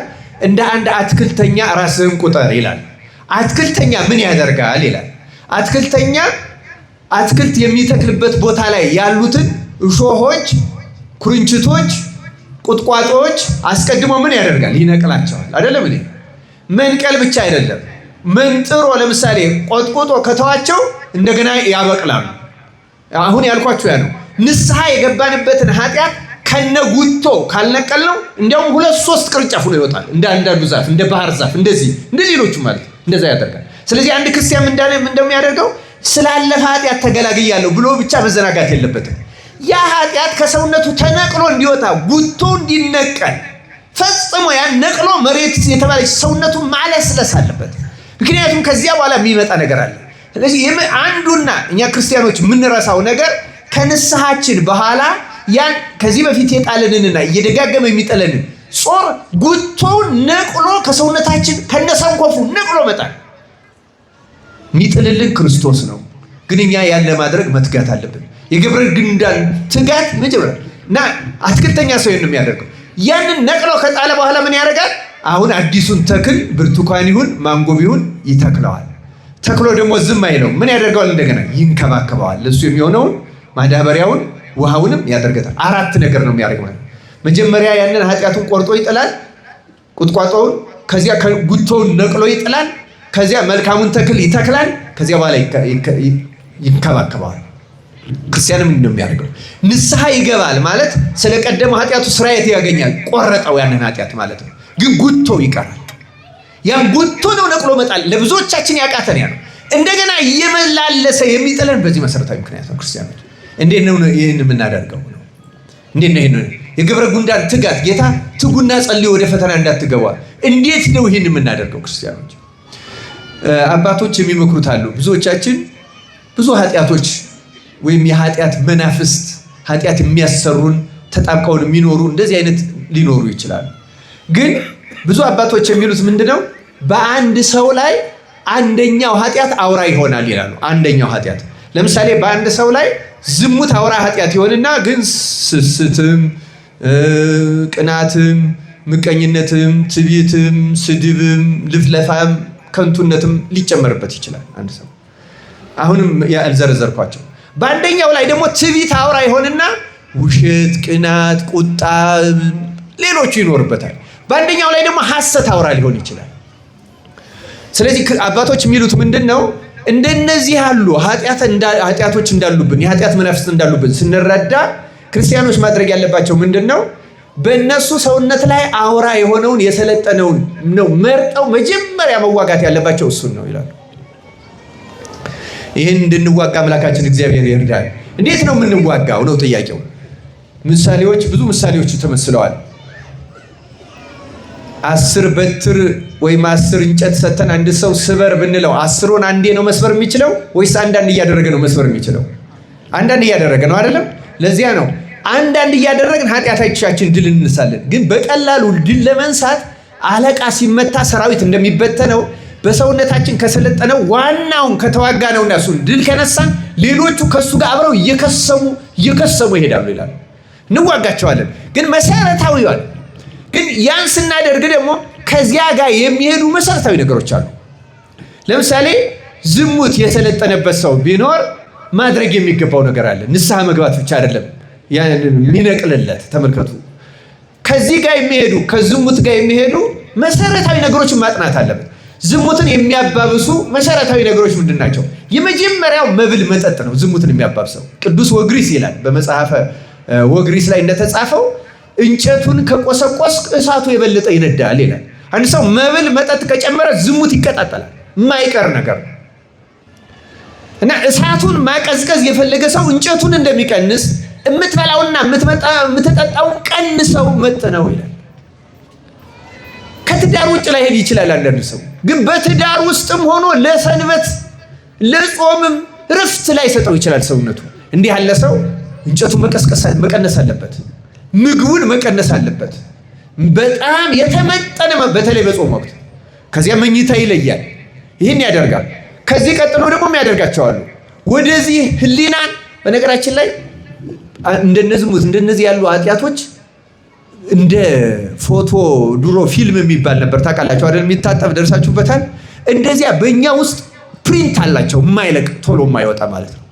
በዝሙት የወደቀ ሰው ትዝታ አለው በዝሙት ከወደቀበት ሰው ጋር እና የሆነ ቀን ይቀሰቅስበታል አውቆ ሰይጣን። ትንሽ ድክመት ሲያገኝ የኃጢአት ጣዕሟ ከፍ ያለ ስለሆነ ያን ጣዕም እያስታወሰ ይቀሰቅስበታል። ስለዚህ ያን ነቅሎ እንዲጥል ምግቡን መቀነስና ሰውነቱን ማድከም ብቻ ሳይሆን ወደዚህ ሊቀሰቅሱ የሚችሉ ቴሌቪዥን ድራማ ሊሆን ይችላል፣ ፊልም ሊሆን ይችላል፣ ልቦለድ ሊሆን ይችላል። በፍጹም ያን ነገር ሊያበረታቱ የሚችሉ ነገሮች በሙሉ ቆርጦ ነቅሎ መጣል አለበት። ከዚያ በኋላ ደግሞ ብቻን ከተቃራኒ ጾታ ጋር መገናኘት ማቆም አለበት። እንዲያውም ለመነኮሳት ሲሆን አባቶች የሚያዙት ህፃናት ልጆችም ሁሉ ማጫወት የለበትም ነው። ይቀሰቅሳል ጾር በፍጹም ራሱን ያን ያክል። ምክንያቱም የኛ መጽሐፍቶቹ ራሱ ይናገራሉ። ለምሳሌ ከሴት ርቆ ንጽ ጠብቆ ነው የሚለው። ከሴት ካለ ርቀት አይጠበቅም፣ ውሸት ነው። ሰው ከምክንያቶቹ ሳይርቅ ከኃጢአቱ ርቃለው ቢል ገለባን እሳት ላይ አድርጎ አይቃጠልም፣ አይነካውም እንደሚል ያለ ሞኝ ሰው ነው። በእውነቱ ከሁኔታዎቹ መጠበቅ አለበት፣ መራቅ አለበት። ይህንን እያደረገ ጠንካራ ጾም እየጾመ እየሰገደ ጌታ ኢየሱስ ክርስቶስ ሆይ እኔን ኃጢአተኛውን ይቅር በለኝ፣ ከዚህ ከታሰርኩበት እስራት ፍታኝ ትሰሙት እንደሆነ ሁልጊዜ ካህናት የሚሉት እማእሰረ ኃጢአት፣ ከኃጢአት ማሰሪያ ማን ይፍታ ነው የሚሉት። ማሰሪያ በነገራችን ላይ ኃጢአት ማሰሪያ አላት። እኛን አስራ የያዘችበት ትብትብ ገመድ አላት። እግዚአብሔር ከዚያ ማሰሪያ ነፃ ያውጣን ክርስቲያኖች። እና አንድ ሰው ሰውነቱን እንደዚህ እየገታ እየጾመ እየጸለየ እየተጋ ክርስቶስን ከዚህ ነፃ አውጣኝ የሚለው ከሆነ በትዕግስት ብቻ ይጠብቀው። መንፈስ ቅዱስ አንድ ቀን ያለ ምንም ጥርጥር ይህንን ኃጢአት ቆርጦ ይጥልለታል። ከዚያ በኋላ ንስሐ ዘማዊውን እንደምን ታደርጋለች ነው የሚባለው? ንገሩኝ፣ እንደምን ታደርጋለች? እንደ ድንግል እንላለን አይደለም? ድንግል ታደርጋለች ማለት ተመልከቱ ክርስቲያኖች፣ የሥጋ ድንግልናው ይመለስለታል ማለት አይደለም። ነገር ግን አንድ ሕፃን ልጅ ሩካቤ ምን እንደሆነ አይምሮ እንደማያውቀው ንስሐው እውነተኛ የሆነ ሰው ሩካቤ ምን እንደሆነ እስከማያውቅ ድረስ ሕሊናው ይደነገልለታል። ያ ማለት ጉቶው ያ የዝሙት ስሜት ተነቅሎ ወጣ ሻረ ማለት ነው። ያኔ ነው ድል ተነሳ የሚባለው። ከዚያ ውጭ ድል ነሳ ነው ማለት አይቻልም ክርስቲያኖች። እንዲህ አድርገን ድል እንድነሳው ጠላታችን እግዚአብሔር ይርዳል። ይሄ የሚሳካው በምንድን ነው ካላችሁ፣ በትጋት መልሱልኝ። በምንድን ነው የሚሳካው? ገብረ ጉንዳን ከገብረ ጉንዳን ተማሩ ነው የተባለው። አንተ ሰው ወደ ገብረ ጉንዳን ሂድና ከእርሷ ጥበብን ተማር አይደለም የተባለው? ገብረ ጉንዳን ትጉ ናት። ክርስቲያን ትጉ ነው የሚሆነው ስለ ኃጢአቱ። የክርስቲያን ዋናው ትጋት ኃጢአቱን ነቅሎ ለመጣል በቀን በሌሊት በእግዚአብሔር ፊት ማልቀስ፣ በድንግል ማርያም ፊት ማልቀስ። አማልጅኝ። ታውቃላችሁ መቅደስ ውስጥ ገብታችሁ ስታስቀድሱ መቅደስ ውስጥ ያለው ስዕል የማን ስዕል ነው? መንበሩ ላይ ያለው ስዕል የማን ስዕል ነው? በኦርቶዶክስ ትውፊት መሰረት የቅድስቱ ግድግዳው ዙሪያውን የቅዱሳን ስዕል ይሳላል። ያን የምናደርገው ለምንድን ነው? በቅዳሴ ጊዜ በገባሬ ሰናይ ቄስ በኩል ራሱ ኢየሱስ ክርስቶስ ሊቀ ካህናት ሆኖ ራሱ ካህኑ እንደሚለው ወረስዮ እንደሚለው ወሚጦ እንደሚለው ወባረክ እንደሚለው የሚያደርገው ገባሪው ክርስቶስ ነው። ገባሪው ምክንያቱም የአዲስ ኪዳን አማናዊ ሊቀ ካህናት ኢየሱስ ክርስቶስ ስለሆነ ገባሪው ክርስቶስ ነው። ገባሪው ማለት ህብስቱን ወይን አድርጎ የሚለውጠው ማን ነው? ክርስቶስ ነው። መንፈስ ቅዱስ ወይም የሥላሴ አንድነት ስራ ነው። ግን በሊቀ ካህናትነት ክርስቶስ ነው እና ክርስቶስ በሚሰየምበት ጊዜ ከመቤታችን ጀምሮ ቅዱሳን በሙሉ ይገኛሉ። እና እኛ ደግሞ በቤተ ክርስቲያን ተገኝተን ነቅተን ተግተን ሳናወራ ልቡናችንን ሳናባክን የምንጸልይ ከሆነ አሁን በአራተኛው ነጥብ አነሳዋለሁ። በዚያ ጊዜ ቅድስት ቤተ ክርስቲያን የምትባለው የዚህ ስብስብ አንድነት ናት። የማን የማን? የሊቀ ካህናት የኢየሱስ ክርስቶስ፣ የንጽሕት ድንግል ማርያም፣ ድል የነሱ ጻድቃንና የመላእክት። ለዚያ ነው መልክአ ቁርባን ላይ ሰላም ለኪ ብለን ሰላም ለክሙ ጻድቃን ወሰማዕት ላይ ረፍክሙ በሃይማኖት፣ በዚህ ደግሞ በዕለቱ የመታሰብ ያላቸው ሰላም ለክሙ ጻድቃን ዛቲ ዕለት ኩልክሙ እድዋንስ በባስማትክሙ የምንላቸው በዕለቱ መታሰቢያ የተደረገላቸው ደግሞ በዕለቱ ተገኝተው የተለየ ምልጃ ያማልዳሉ። የዚህ የቅዱሳን ህብረት ናት። ስለዚህ የዚህች አንድነት ስለሆነች የመቅደሱ ውጩ በቅዱሳን ስዕል ይከበባል። ክርስትና የሕያዋን በዚህ ያለን የተነሳሃያን ኃጥአንና ድል የነሱ ጻድቃን የመላእክት ህብረት ናት። የመቅደሱ ዋናው ሳንቃ ቀኝና ግራ ላይ የቅዱስ ሚካኤልና የቅዱስ ገብርኤል ይቀረጻል። ከጥንት ጀምሮ ያለ ይሄ ትውፊት ነው። ለምን? ከመጀመሪያ በሰማይ ሳጥናኤልን ድል የነሱትና የመጀመሪያዎቹ አቀብተ እምነት እነሱ ስለሆነ ሃይማኖትን የጠበቁ ስለሆኑ መቅደሱ ደግሞ የእውነተኛ ሃይማኖት መገለጫ ስለሆነ የመቅደሱ በር ላይ የዋናው በር ወደ ምዕራብ ያለው የዚያ በር ሳንቃው ላይ የሚቀረጹት ሚካኤልና ገብርኤል ብቻ ናቸው። ሌላ አይቀረጽ። ውስጥ ያለችው ግን እመቤታችን ብቻ ናት። የመቅደስ አሁን አንዳንዶቹ ገንዘብም ስላላቸው ያስላሉ እንጂ አይሳሉም። ለምን? ውስጡ ቅድስተ ቅዱሳኗ ክርስቶስ ብቻ የገባባት አንደኛዋ መስቀል፣ መሰዊያው የመስቀል ምሳሌ ነው። ስለዚህ በዚያ ማንም አይሳለም። እመቤታችን ግን ሁለተኛዋ ቅድስተ ቅዱሳን እሷ ናት። ከእርሷ ስለሆነ የሐዲስ ኪዳን ኪሩቤል ስለሆነች ብቻ ሳይሆን ከእሷ ነው የሆነው እና ጌታ አባ ሕርያቆስ እንዳለው ምስራቅንና ምዕራብን ሰሜንና ደቡብን አሻተተ እንዳንቺ ያለ አላገኘም ስለተባለ እመቤታችን በኦርቶዶክሳውያን አምልኮ ውስጥ የመጨረሻው መካከል የመቅደሱ መካከል የመሰዊያው ላይ ብቸኛ የምትቀመጠው እመቤታችን እሷን አይተህ ተመልክተህ ማረን ለማለት ነው። ማንን አይተህ ማረን ለማለት ነው። እሷ እኛ የሚታይ ምንም ነገር የለን፣ ምግባር የለን፣ ሃይማኖታችን ጎደሎ፣ ብዙ ድካም ያለ። እሷን አይተህ ግን ማረን። በማንኛውም ጊዜ ክርስቲያን እሷን አይተህ ማረን በሉት። በእውነቱ እሷን አይቶ ይምረናል። እሷ ናት መመኪያችን ክርስቲያኖች። ይህን ይዞ መማፀን መትጋት ለአንድ ክርስቲያን እጅግ አስፈላጊ፣ በተለይ በአብይ ጾም ክርስቲያኖች ማታ ለምንድነው ሳንጸልይ የምንተኛው? በቴሌቪዥን ናላችሁ ዝውር እንዳለ መከራ እንዳያችሁ በስራ ስትደክሙ ውላችሁ ኑሮ ሲያስጨንቃችሁ ውላችሁ ትንሽ አይምሮን ሰብስቦ ሰው እንዴት ከእግዚአብሔር ጋር ሳይነጋገር ይተኛል? ክርስቲያኖች ትጋት፣ ያለ ትጋት አንድንም ክርስቲያኖች መዳን የምንችለው በትጋት ነው። እዩ ከገብረ ጉንዳን ተማሩ፣ ጠቢብ ሁኑ፣ ትጉ። አሁን ነው ማድረግ የምንችለው ክርስቲያኖች። እንዴት በአብይ ጾም ያልተሰበሰበ አዝመራ፣ የነፍስ አዝመራ መቼ ይሰበሰባል? ሲንገሩ ይህ እኮ በጋው ነው። አዝመራ መሰብሰቢያ አሁን ነው። የጸሎቱ ሰዓት አሁን ነው። የስግደቱ ሰዓት አሁን ነው። የምጽዋቱ ሰዓት አሁን ነው። ሌላ ጊዜ አይደረግም ማለት ይሄ ደግሞ ወፈንፋ ደሰ መድረሻው ይሄ ነው። እንግዲህ እህል የሚጠበቀው በመሰብሰቢያው አይደለም። እንደተዘራ ከመዘራቱ በፊት መሬቱ ይለሰለሳል፣ ተዘርቶ ይጠበቃል፣ ይታረማል፣ ከአራዊት ከሌላም ይጠበቃል። በፍሬው ጊዜ ይሰበሰባል። ያ የሚሰበሰበው በእያንዳንዷ ወቅት የምታስፈልገው ገበሬ ወቅቷን ጠብቆ ይዘራል። ገብረ ጉንዳን እንኳን ወቅት ጠብቃ ታደርጋል። እንዴት ክርስቲያን በአብይ ጾም ይንዘላዘላል? አሁን ሰለጠነ በምንለው ዓለም አሁን የምስራቅ ኦርቶዶክሶች በአብይ ጾም ሙቪ የሚባል አያዩም። ድራማ ምናምን የሚባል አያዩም። እነሱ በነገራችን ላይ የወይራ ዘይት ኦሊቭ ኦይልም አይመገቡም በዚህ ጾም። ቀላል አይደለም ክርስቲያኖች። ሃይማኖት ዋዛ ትጋት ይፈልጋል። ይህን ከገብረ ጉንዳን እንድንማርና እንድንተጋ አምላካችን እግዚአብሔር ይርዳል። ስለዚህ መሰረታዊ ነገሬ ትጋታችን ምንድን ነው? ጾሙ ጸሎቱ ለምንድን ነው ካል ዋና አስሮ የያዘንን በነፍሳችን ላይ የሰለጠነ አውራውን ኃጢአት ቆርጦ መጣል። ለምሳሌ ሐሰት ወይም መለፍለፍ፣ ዝም ብሎ በማይመለከተው ማውራት፣ እንደዚህ ማለት መተቸት ያስቸገረው ሰው ደግሞ ካለ ይህንን ነቅለጥ አለልኝ እያለ እየጾመ እየሰገደ ሲም እግዚኦ አቃቤ ላፎ የሚለውን 41 ጊዜ አቤቱ ላፌ ጠባቂ ሹምለት፣ ላፌ ጠባቂ ሹምለት፣ ላፌ ጠባቂ ሹምለት የሚለውን 41 ጊዜ እየሰገደ መለፍለስ። ሰው ሲያገኝ ማውራት የማያስችለው ከሆነ ከሰው ጋር ግንኙነቱ መቀነስ፣ ስራዬ ብሎ ሆነ ብሎ ይቅርታ እየጠየቀ እንደዛ ካልተደረገ አይዳንም። ክርስቲያኖች ድህነት በምድር ላይ ነው። ገነትንም እዚሁ ነው፣ ሲኦልንም እዚሁ ነው የምንቀምሰው። ክርስቲያኖች አምላካችን እግዚአብሔር እንድንተጋና እንደ በእውነቱ የእሱን ቸርነት አግኝተን ከኃጢአት ማሰሪያ ለመፈታት ያብቃል። ሶሎሞን መጽሐፈ ምሳሌ ምዕራፍ 12 ቁጥር 27 ላይ ለሰው የከበረ ሀብት ትጋት ነው ይላል። እስቲ ተናገሩ። ለሰው የከበረ ሀብት ትጋት ነው።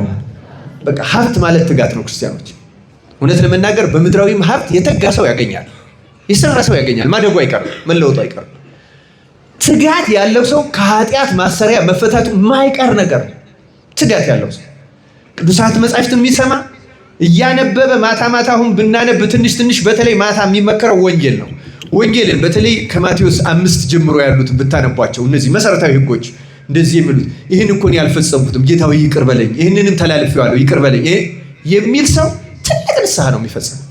እንደዚያ ብሎ ጸለየው ቢተኛ ተጸጽቶ ቢተኛ ሌሊቱ ሰላም ይሆንለታል። ክፉዎች መናፍስትንም ያባራቸዋል፣ ድል ይነሳቸዋል። እንደዚህ ተግተን ተዋግተን ድል ለመንሳት አምላካችን እግዚአብሔር ይርዳል። ሌሎቹን አሳጥሬ እናገራለሁ። ጌታ እንግዲህ በነገው በደብረ ዘይቱ ትሰሙታላችሁ። ማንም የማይሰራባት ሰዓት ትመጣለች ይላል አይደለም? መትጋት ፈልገን ማንተጋበት መትጋት ማንችልበት ጊዜ ይመጣል። ክርስቲያኖች አሁን ጤና ሳለ፣ አሁን ጉልበት ሳለ፣ አሁን ሁሉ ነገር ሳለ ድካም ያለበት ሽማግሌ የሆነ በሽታ ያለበት ለራሱ የሚበቃ ትጋት መትጋት ይችላል። ምንም ይህን እናደርግ አምላካችን እግዚአብሔር ይርዳን። ሁለተኛዎቹ ጥቃቅን ፍጥረታት ውስጥ የተዘረዘሩት ሽኮኮዎች ናቸው። ሽኮኮዎች ያልበረቱ ናቸው ይላል። ያልበረቱ ህዝቦች ናቸው። እኛም ደግሞ እንደምታውቁት ክርስቲያኖች በጾም አልበረታንም፣ በጾም አልበረታን፣ ያልበረታን ነን አይደለንም? ብርቱዎች ነን ወይስ ደካሞች ነን? ደካሞች ነን፣ ያልበረቱ ሰዎች ነን። ይሄ የታወቀ ነገር ነው። ግን ምን አለ? ሽኮኮዎች ያልበረቱ ህዝቦች ናቸው አለና መኖሪያቸውን ግን በቋጥኝ አለት ውስጥ ያደርጋሉ አለ። ሽኮኮ በጣም ትንሽ ናት። ማንኛውም ቀበሮው፣ ተኩላው፣ አንበሳው ብቻ አይደለም ይሄ ትንንሹ ሁሉ መጥቶ ይዞ ሊበላት ይችላል። ግን ቋጥኝ አለት ውስጥ ከገባች በኋላ ቋጥኝ አለቱን ሰብሮ ሊደፍራት የሚችል አለ የለም። ስለዚህ እኛ ደካሞች መሆናችን በእውነቱ ጠላታችንን ላለማሸነፍ ምክንያት አይሆንም። እኛም ደግሞ እንዲህ የምንጠጋበት አለት አለ። ያ አለት ማን ነው? ቅዱስ ጳውሎስ አንደኛ ቆሮንቶስ ምዕራፍ 10 ቁጥር 4 ላይ ሁሉም ይከተላቸው ከነበረው ከዚህ አለት ጠጥተዋል፣ ያም ማለት ክርስቶስ ነበረ ይላል። ያም ማለት ማን ነበረ? ስለዚህ ተመልከቱ፣ በፍቅረ ጦር ሰሎሞን የሚለን እኛ ሰዎች ደካሞች ነን፣ ያልበረታንን፣ ግን ክርስቶስ ውስጥ የምንደበቅ ከሆነ በእውነቱ በተኩላም በቀበሮም በአንበሳም በሌላም የተመሰለ አውሬው ዲያብሎስ የፈለገ ያህል ቢያጋሳ ነፍሳችን ጨርሶ ወስዶ ሊያጠፋት አይችልም። ሮጠን ማን ጋር መጠጋት አለብን? ክርስቶስ ጋር። የነፍሳችን አማናዊ ሊቀ ካህናት፣ የነፍሳችን መስዋዕት፣ እውነተኛ መዳኛ ጋር አለታችን ክርስቶስ ነው። አለት ስልጣነ ክህነትን ነው። ክርስቲያኖች ስልጣነ ክህነት አለት ነው፣ የማይደፈር አለት ነው። ክርስቲያኖች ጴጥሮስን ጌታ ምንድን ነው? አንተ አለት ነህ፣ በዚች አለት ላይ ቤተክርስቲያንን ምን አደርጋታለሁ? ሰራታለሁ፣ የሲኦል ደጆችም አይችሏትም። አሁን ለካህን ትልቁንም ትንሹንም እንደው መናገር በሚያስፈልግ ጊዜ መናገር የሚያስፈልገው ለምንድን ነው? ሰይጣን እንዳይከሰን ምክንያት ካህን ፈቅዶለታል ይላል ጠባቂው መልአኩ። ይሄ ማለት ኃጢአትን ካህን ይፈቅዳል ማለት አይደለም። እንደው አሁን ጾም ጠዋት መብላት ያለበት ሰው ቢኖር በበሽታ ምክንያት ተፈቅዶለታል በቀኖናው፣ ግን ጽነት ካለበት ይናገረው።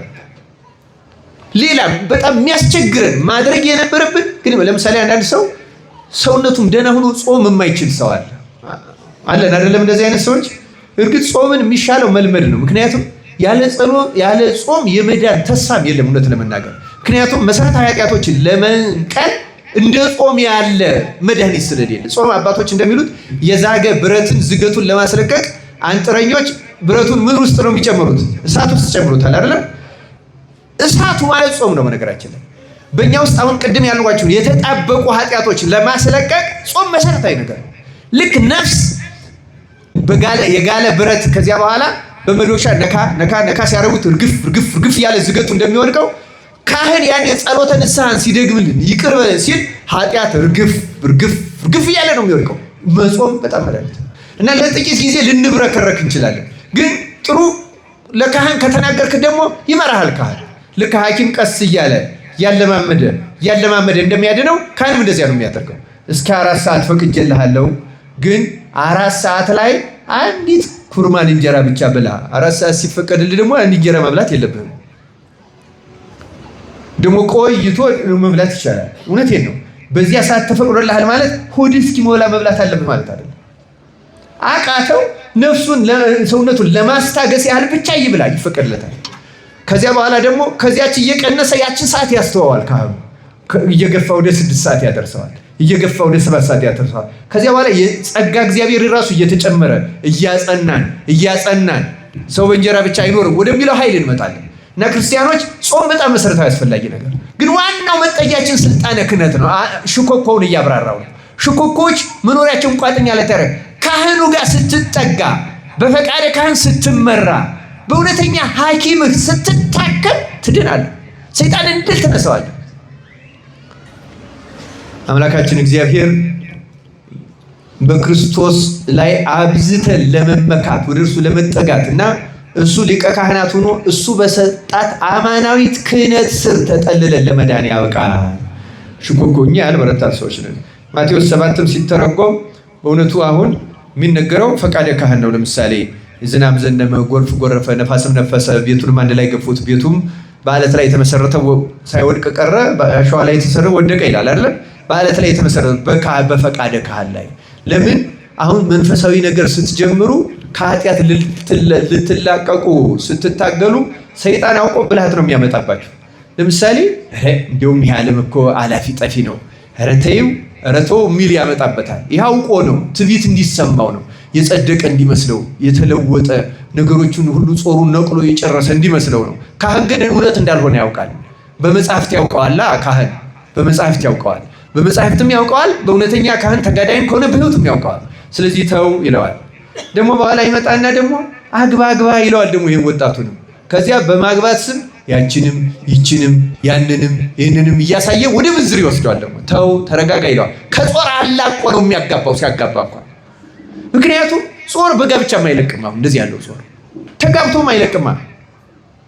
ፈቃደ ካህን ስልጣነ ካህን ግን ሰይጣንን መትሮ ለመጣል ልክ ያቺ አለት ውስጥ ስትገባ አውሬው ተጸጽቶ እንደሚሄደው አቷት ምንም ሳያደርግ እንደሚሄደው ሰይጣን ምንም ሳያገኝ እንዲሄድ የሚያደርገው ስልጣነ ክህነት ነው። እንደዚህ ስናነሳ ደግሞ እንደወራ አንዳንድ ካህናት እንደዚህ ያሉ እንደዚህ የሚያስቸግሩ የምትሉ ሰዎች አላችሁ። ሁልጊዜም ቢሆን ስልጣነ ክህነትንና ካህኑን መለያየት በጣም አስፈላጊ ነው። ቅዱስ ዮሐንስ አፈወርቅ እንዲህ ይላል። ይህን በተመለከተ ሲናገር ይህን ራሱን ችሎ መማር አስፈላጊ ነው። እግዚአብሔር ይላል ኢየሱስ ክርስቶስ ሁሉም ካህናት የክርስቶስ አይደሉም፣ በሁሉም ካህናት ግን ይሰራል ይላል። ሁሉም ካህናት የክርስቶስ አይደሉም ማለት ክህነታቸውን አልጠብቅ ብለው ንብረትነታቸው የሰይጣን የሆኑ ይኖራሉ። በስልጣኑ ግን ይሰራል ክርስቶስ። በስልጣኑ ምን ያደርጋል? መልሱልኝ። ይሰራል። ክርስቲያኖች ራሱ ጾር ሲሆን ደግሞ ይተዋል። ይዛ ጊዜ ይተዋል፣ ወደሚበልጠውም ይኬዳል። አስፈላጊነቱም ስርዓት ባለው መንገድም እሱ ራሱ እንዲድንም ይከሰሳል። የሚከሰሰው እንዲዋረድ፣ እንዲጠላ፣ እንዲሰደብ አይደለም፣ እንዲድንም ጭምር ነው። በሊቀ ጳጳስ ይከሰሳል፣ ቀኖና ይሰጠዋል፣ ይዳኛል። ካልሆነ ቅልጥ ስልጣኑ ይቀማል። ያ ስርዓት አለው፣ መንገድ አለው። ስለዚህ አይደል ግን ይህን ምክንያት አድርጎ ሰይጣን ከስልጣነ ክህነት አይከልክላችሁ ክርስቲያኖች። በደካማና በሰነፍ ግብሩን ባላወቀ በዚያ ምክንያት። ስለዚህ ሽኮኮዎች የዚህ ምሳሌዎች ናቸው። እኛም በማንኛውም ጊዜ ክርስቶስ ለምሳሌ በክርስቶስ መጠለል መልመል ማለት ነው። ክርስቲያኖች ለምሳሌ መኝታችሁ ላይ ተኝታችሁ ያለ የኃጢአት ስሜት ቢመጣባችሁ ምን አይነት የኃጢአት ስሜት? ለምሳሌ የቂም፣ የበቀል፣ የማብሰልሰል እንደዚህ ያደረገች እንደዚህ ያደረገኝ እንደዚህ ሲኖር አማትባችሁ ጌታ ኢየሱስ ክርስቶስ ሆይ እኔን ይቅር በለኝ እያላችሁ ስሙን ክርስቶስ የሚለውን ከጠራችሁ ደጋግማችሁ ሲቻል 41 ጊዜ ካልተቻለ 12 ጊዜ ካልተቻለ 3 ጊዜ ብትጠሩት ተኖ ይጠፋል። ይገርማችኋል። መጥራት የክርስቶስን ስም መጥራት ትልቅ መጠጊያ ነው። ክርስቲያኖች ስራ ቦታ ሆናችሁ ትራንስፖርት ላይ ሆናችሁ ሊሆን ይችላል።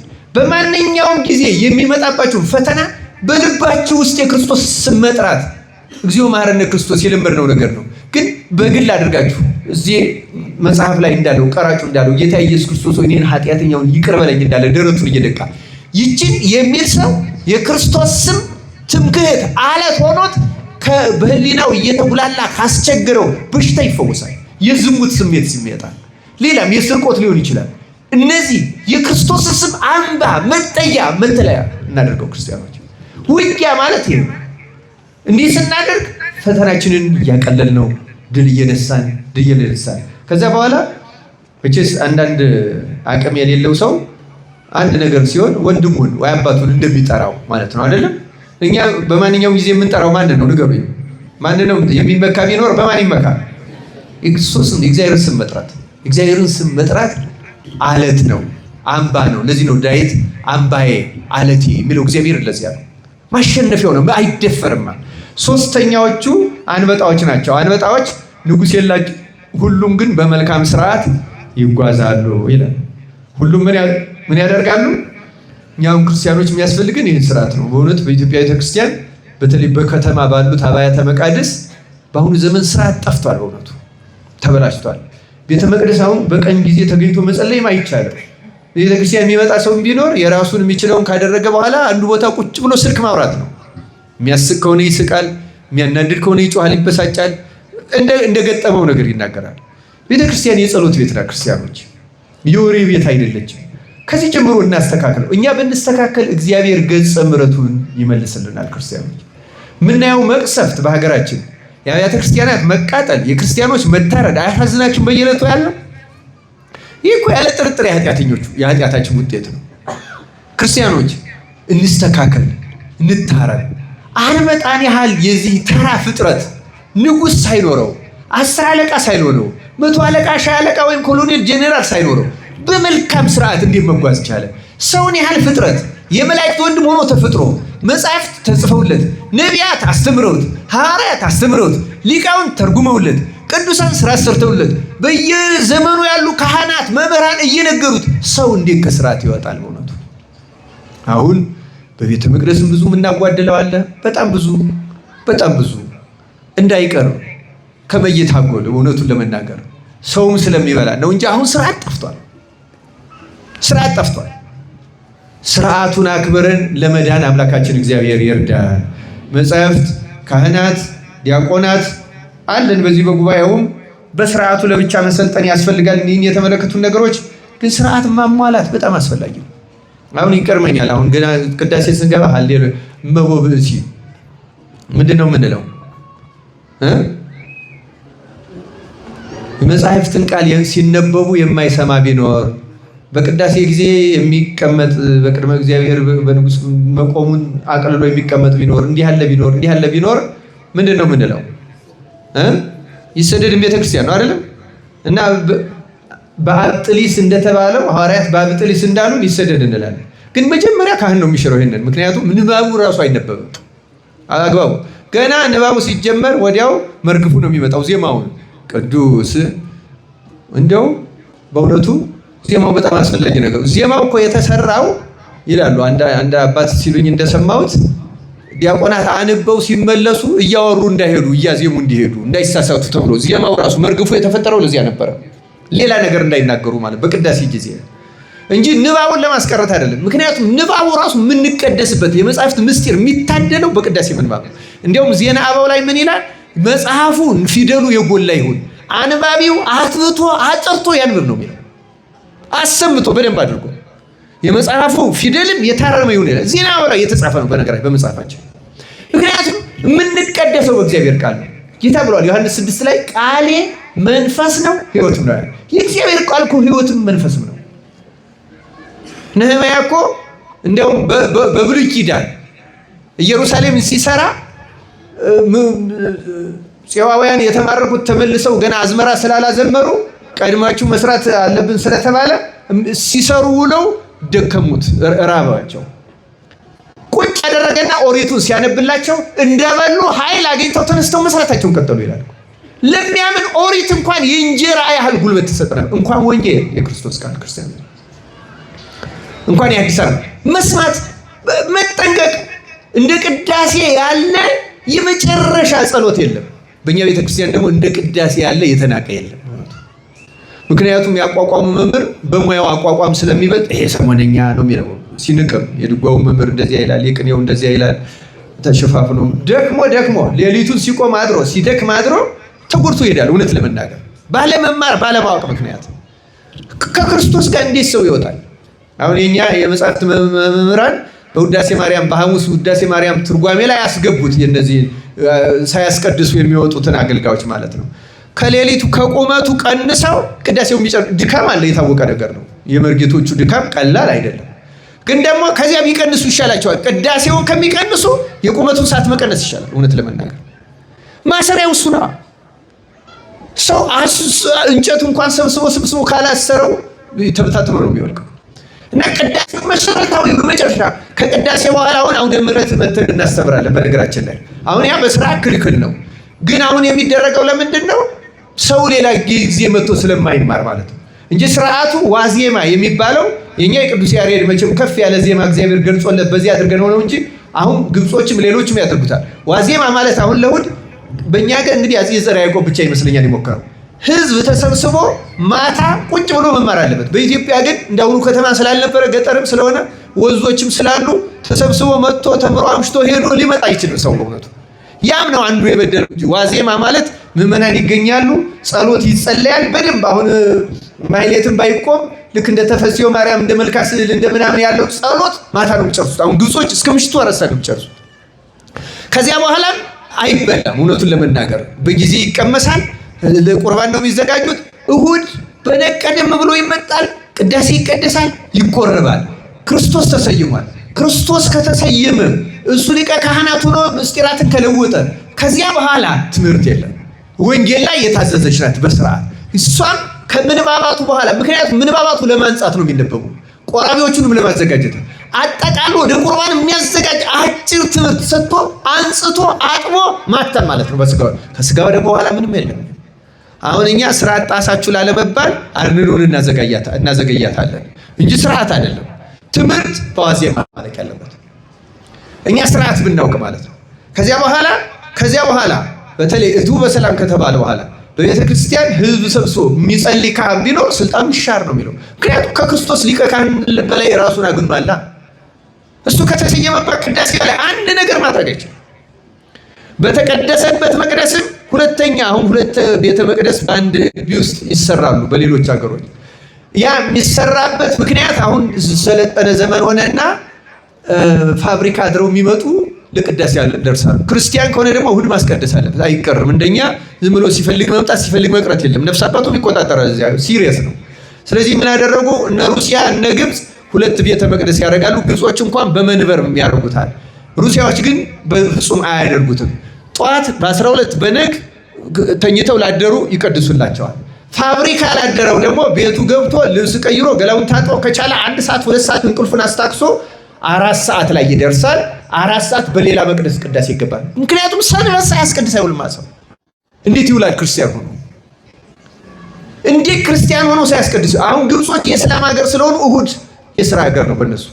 ስለዚህ ቀኖናቸውን ሲኖዶስ ተሰብስቦ ስራ ለዋሉት ማታ ቀድሳለሁ እንጂ ሰንበትን ሳልቀድስ አላሳድርም ብለው እሑድ ማታ የሚቀድስላቸዋል። ይገርማቸዋል። ምክንያቱም ክርስቲያን ሆኖ እሑድ ካላስቀድሰ መቼ ያስቀድሳል? እዚያ ድረስ የወሰዳቸው ህዝቡን ለማዳን ነው። ክርስቲያኖች ስርዓት እንደዛ ነው የሚደረግ። ሰውን ማዳን ነው ዓላማው፣ ማዳን ብቻ ነው። ሌላ ዓላማ የላትም ቤተክርስቲያን። እንግዲህ አንበጣዎች በመልካም ስርዓት ይሄዳሉ የሚለው ነው መነሻችን። ስርዓትን በሲኖዶስ ይስተካከላል፣ ይሻሻላል። ሰውን ለማዳን የሚደረገው ነገር ይደረጋል። ከዚያ ውጭ ግን እንደ ቅዳሴ የከበረ አሁን እኛ እና እነሱ አንድ ልዩነት አለ። ለምሳሌ እኛ ስጋ ወደሙ የተቀበለ ሰው አፉን ይይዛል አይዝም? እንደዚህ በጨርቅ በመሐረም ይይዛል አይዝም? እነሱ አያስይዙም። ለምን? ደሙ በከንፈሩ ላይ እንኳን ካለ ስቦ መጥቶ ይውሰደው እንጂ በጨርቅ ከነካው ግብጾች ጨርቁን ይቀሙታል። ምክንያቱም የክርስቶስ ደም የነካውን ጨርቅ ያለ ካህን ማንም ስለማይነካው ምዕመን ቤቱ መውሰድ አይችልም፣ ይቀሙታል። ሌሎቹ ደግሞ ምንድነው የሚያደርጉት? ከተቀባዮቹ ስር እንደ ሰፊ መጋረጃ እንደዚህ የታጠፈ በሁለት የሚጃይ መሐረም የሚመስል ይይዝና እንዳይነጥብ ማለት ነው። ለስጋው ደግሞ የሚደረገው ጥንቃቄ አይምሰላችሁ በሌሎቹ። አሁን እኛ ግድ የለሽ ነው። እንደዚህ አድርጎ ከከንፈሩ ስር ካህን ነው የሚይዝለት፣ ቄስ ስልጣነ ክህነት ያለው ዲያቆንም አይደለም። ምክንያቱም የክርስቶስን ደም ካለ ካህን መንካት አይችልም። መንካት ስለማይችል እንደዚህ ያለ መሐረም ይዞ ከንፈሩ ላይ ካለ ካህኑ ያብስለታል እንጂ ምዕመኑ አይነካትም። ጥንቅቅ ያሉ ናቸው። ደግሞ የከበረ ነዋ። ያለ ካህን መልአክ እንኳን እኮ የማይነካ የእግዚአብሔር መልአክ እንኳን አይነካትም። ቅስና የሌለው ሰው አይነካትም። ስርዓቱ ጥንቅቅ ያለ ነው። ቤተክርስቲያን የከበረች ናት። ክርስቲያን የክርስቶስ ቤት ናት፣ አካሉ ናት፣ ሙሽራው ናት። በዚህች ቤተክርስቲያን ውስጥ እንደፈለጉ ማውራት መንቀሳቀስ ነውር ነው፣ ክልክል ነው። ክርስቲያን ስርዓት ውስጥ መግባት አለብን። የወንዱ የሴቱ መውጫ መግቢያውን ማደበላለቅ የለብን። ይህ ዘመናዊነት ሊበረዘው አይገባም። ድህነትን ሊሻሽለው ቢችል ምንም ነገር የለም። ክርስቲያኑ ቅዳሴን ማክበር መጠንቀቅ አለብን። ካህናት ለአመችነቱ ብለው ሌሊት መግባት የለባቸው። እውነት ለመናገር ይህን ስርዓት የጣሰ ነው። ቆራቢ ከበዛ በ2 በ3 መንበር መቀደስ፣ 6-7 ካህን ማሰለፍ፣ ካልሆነም ደግሞ ወየው ቆርቦ እንድነው ቁመንስ ብንውል ምነው ቆመን በኋላ ቆራቢው በዝቶ ያደለው እንደ ዜና ማርቆስ ፀሐይ አቁሞ ያቆርብ ነበር። በእውነቱ ፀሐይን ኢያሱ በገባው እንደ ዜና ማርቆስ ገድለኛው እንደዚህ ሞረት ሸዋ ፀሐይን ገዝተው አቆርበዋል። አልበቃ ብሏቸው መሽቶ ፀሐይ እስኪጠልቅ። ክርስቲያኖች በዚህ ምክንያት መዋከብ የለብንም። ከቅዳሴ የሚበልጥ ሌላውን ግን ማሳጠርና ማስተካከል ይቻላል። መርጌቶቹ መመካከር፣ በዚህ ሰዓት እንቆመው፣ ይህን እንበለው። ምክንያቱም ዋናው እግዚአብሔር ብዛቱን አይደለም የሚሰማው፣ ጥራቱን ነው፣ ንጽህናውን ነው የሚሰማው። እውነቱን ለመናገር አስተካክሎ ማድረግ ይቻላል። በእውነቱ ቅዳሴው ላይ ግን ድርድር መኖር የለበትም። እሱ ነው የሚሰየምበት። ምናፍረውም እኛ ነን፣ ምንቀጣው እኛ ነን። ፍርድም በደብተራ በድንኳን ከካህናት የሚጀምረው በዚህ ምክንያት ነው፣ በምስጢራት ምክንያት ነው ከካህናት የሚጀምረው ፍርድ። ስርዓት ያስፈልጋል። ክርስቲያኖች ስርዓት ጠብቀን ለመኖር ያብቃን። ስለዚህ ከአንበጣዎች ማነስ የለብንም። የመጨረሻዎቹ እንሽላሊት ናት። እንሽላሊት በእጅ ትያዛለች፣ በነገስታት ግቢ ግን ትኖራለች ይችላል። በማን ግቢ ትኖራለች? አቡሊዲስ የተባለ የቤተክርስቲያን ሊቅ በነገስታት ነው ያለ፣ በንጉስ አይደለም። ነገስታት ያላቸው ስላሴን ነው። ነፍስ እንደ እንሽላሊት ደካማ ናት፣ ሰይጣን ሊጨብጣት ይችላል። እውነተኛ ክርስቲያን ሆና በንጽህና ተግታ ኖራ በእውነቱ በተለይ በቅዳሴ ተመስጣ የምታስቀድስ ከሆነ ግን ወደ ስላሴ ግቢ ትገባለች ይላል። ወደ ስላሴ ግቢ ለመግባት ያበቃል። እንዳጋጣሚ እናንተ አጥቢያ ቤተክርስቲያናቸው የማን ነው? እዚህ መሪ ስላሴ እዚህ ግቢ ውስጥ መግባት ማለት አይደለም። ክርስቲያኖች የስላሴ ግቢ የምትባለው ማናት? ቅድም ያነሳዋት አማናዊት ቤተክርስቲያን ናት። እሷ ማናት? እዚህ ከቅዳሴው አንድ ቃል ላሰማችሁማ፣ መግቢያው ላይ ያለውን ትሰማላችሁ ክርስቲያኖች። ብዙ ቦታ በአማርኛ ስለማይነበብ ምዕመናን አይሰሙትም። ግን በአማርኛ ቢነበብ እማጸናለሁ በእውነቱ በየቦታው ካህናት ቢሰሙት ማለት ነው። ይሄ እንደ ጸሎተ ንስሐው ማለት ነው። እንዲህ ይላል። ለምሳሌ ይሄ የቅዳሴው መግቢያ ሁለተኛው ምዕራፍ የባስልዮስ ስርዓት ላይ ለቄስና ለዲያቆን ለሕዝቡ ሁሉ የሚገባ በየጊዜው ሁሉ ሊሰሩት የሚገባ የቅዳሴ ስርዓት ነው። እንደ አባቶቻችን ስርዓት ቄስም ቢሆን ዲያቆንም ቢሆን በቅዳሴ ጊዜ መጀመሪያ ይህን ቃል በግድ ያንብብ። በምን ያንብብ? በግድ ያን ከቅዱስ ምስጢር የሚቀበሉትም ሁሉ በማስተዋል ይህን ይስሙ፣ በማስተዋል ይስሙ። እንዲህም ይበል ይላል፣ ወንድሜ ሆይ ኃጢአትህን እያሰብክ በዚህ ልቡና ኑር፣ ይቅርታንም ታገኝ ዘንድ ስርየትን ለምን። ስላንተም ስለነሱም ንጹሕ የሚሆን መስዋዕቱን በሚያቀርቡበትና በሚያሳርጉበት ጊዜ ከቤተ ክርስቲያን ሳትወጣ ስላንተ የሚያቀርብና የሚጸልይ ካህኑን አትተወው። ከሚያስወጡት ካልተጠመቀው ጋር አብረህ እንዳትሄድ በቤተ ክርስቲያን ኑር እንጂ የካህኑንም ቃሉን አድምጥ። ስላንተ ስለ ኃጥአንም ሁሉ የሚለምነው ስርየት ስማው፣ አምላካቸው ይቅር ይላቸው ዘንድ። አንተ ሰው ይላል የኃጢአት ስርየትን ልታገኝ ከወደድ ከቤተ ክርስቲያን ለምን ትወጣለህ? ሌላው አንገቱን ዝቅ አድርጎ ስላንተ ምሕረትን ይለምናል። አንተስ ለምን ስራ ፈት ትሆናለህ? በዚህ ጊዜ በልቡና ከአንዱ ሀገር ወደ አንዱ ሀገር ትመላለሳለህ። መርዓዊ ሰማያዊ በሚሆን በክርስቶስ ማህተም የታተምክ ስትሆን፣ ነገር ግን ይላል አድምጡ ክርስቲያኖች፣ ይሄ መጨረሻዋል። ነገር ግን ቤተ ክርስቲያን ወደ ውጭ ታወጣሃለች፣ ለዘላለሙ ወደ እርሷ እንዳትገባ ደጆቿን ትዘጋባሃለች፣ ባዕድ በመካከሏ አይገኝምና ይላል። በዚህ ከመቀጣት አምላካችን እግዚአብሔር ያድነን። ቤተክርስቲያን ያልኳችሁ ቅድም ያልኳችሁ ናት። ስላሴ ያሉ ክርስቶስ ሊቀ ካህናት ሆኖ ይሰየማል። እመቤታችን አለች። ጻድቃን፣ ሰማዕታት፣ ነቢያት፣ ሐዋርያት፣ ቅዱሳን መላእክት አሉ። መላእክትንም ሰራዊተ መላእክቱ ለመድኃኔዓለም ይቀውሙ ቅድሜው እንላለን አይደለም? ከበውታል አሉ። ከዚያ እዚህች ህብረት ውስጥ በንስሐ ልቡናቸውን ስብር ያደረጉ ከዚህ ከአስቀዳሾቹ መካከል እውነተኛ ተነሳሃያን ኃጥአንን መንፈስ ቅዱስ ይጨምራቸዋል።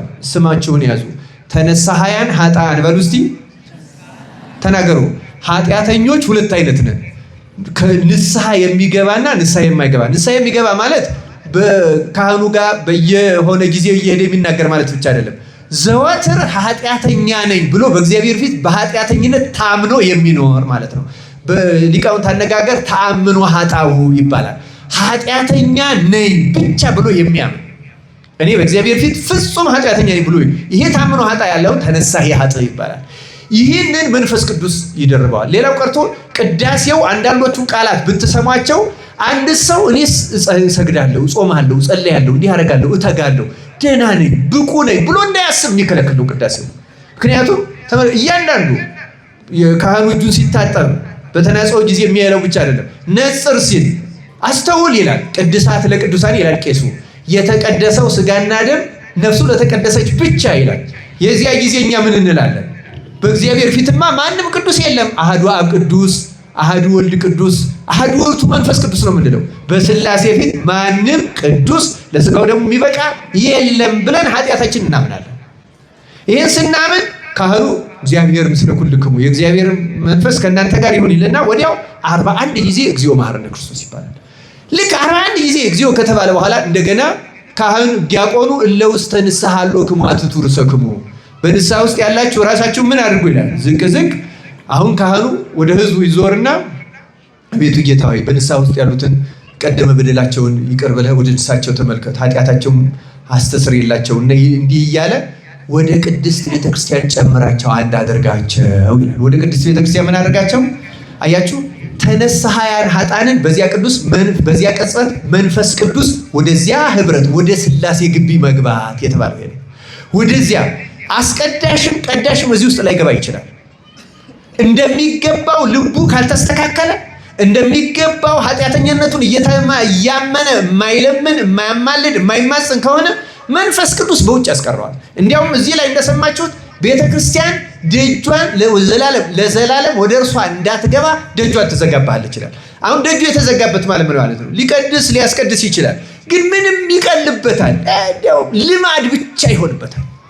አይፈራ፣ ልቡ አይደነግጥ፣ እግዚአብሔር ያለ አይመስለው። ምንም አሁን መቅደሱ ሁሉ መነጋገሪያ እንዳደረግ ነው ማለት ነው። ይሄ መደንደን ይባላል። ይሄ ቤተክርስቲያን ስትዘጋብን ነው። ልቡናችን ሲዘጋ አውጥታ ስትጥለን መንፈስ ቅዱስ አልቀበለን ሲል ምንም ቀልድ ነው ለኛ። እግዚአብሔር እንደዚህ ከመሆን በቸርነቱ ይጠብቃል። ይኸው እንሽላሊት በነገስታት ግቢ ነው። ሰው ትህትና ካለው እንደ እንሽላሊት ደካማ እንኳን ቢሆን ሥላሴ ወደ ግቢያቸው ያስገቡታል። ወደዚህ የቅዱሳን ህብረት ይደምሩታል። የደነደነ በልማድ የሚወጣ የሚገባ አውቀዋለሁ ምናምን የሚታበየውን ደግሞ ቤተክርስቲያን ደጇን ትዘጋበታለች፣ ምንም ከምስጢር። ስለዚህ አፍያዥ፣ ቀልደኛ፣ ቧልተኛ ሁሉ ይቀራል። ዝም ብሎ በማይቀልደው ይቀልዳል፣ በማይሳቀው ይስቃል።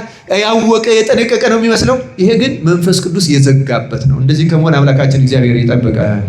የተወደዳቸው የእግዚአብሔር ቤተሰቦች ከነዚህ ጥቃቅን ፍጥረታት ተማሩ ነው የሚለን እግዚአብሔር ቃል። ከነዚህ ተምረን እንደሚገባን በገብረ ጉንዳኗ እንደምትተጋው በጾም ወቅት ተግተን ቃል እግዚአብሔርን ሰምተን ነፍሳችንን አስመክረን ከእግዚአብሔር ጋር ለመታረቅ ያብቃን። ይህን ከንቱነት አሁን ይሄ ስላቁ ምናምኑ ከንቱነት ይባላል። በብዛት የምናውቀው እኛ ከንቱ ውዳሴን ነው። ቅድም ከዘረዘርኳቸው ዋና ኃጢአቶች አንዱ ከንቱነት ነው። ከንቱነት የመለፍለፍ የመሳቅ የሚያፌዝ ይሄ ከንቱነት ይባላል። ልክ እንደ ዝሙት እኩል የሚያረክስ ኃጢአት ነው። ክርስቲያኖች ፌዘኝነት በአሁኑ ጊዜ በእኛ እንዲያውም አሁንማ ፌዘኛን ፈሊጠኛ ሁሉ የሚል ስም ሰጥተውታል። በግዕዝ ፈለጠ ማለት ለየ ማለት ነው።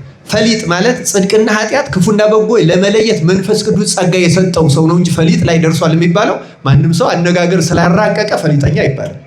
እሱ አፍያሽ ነው የሚባለው።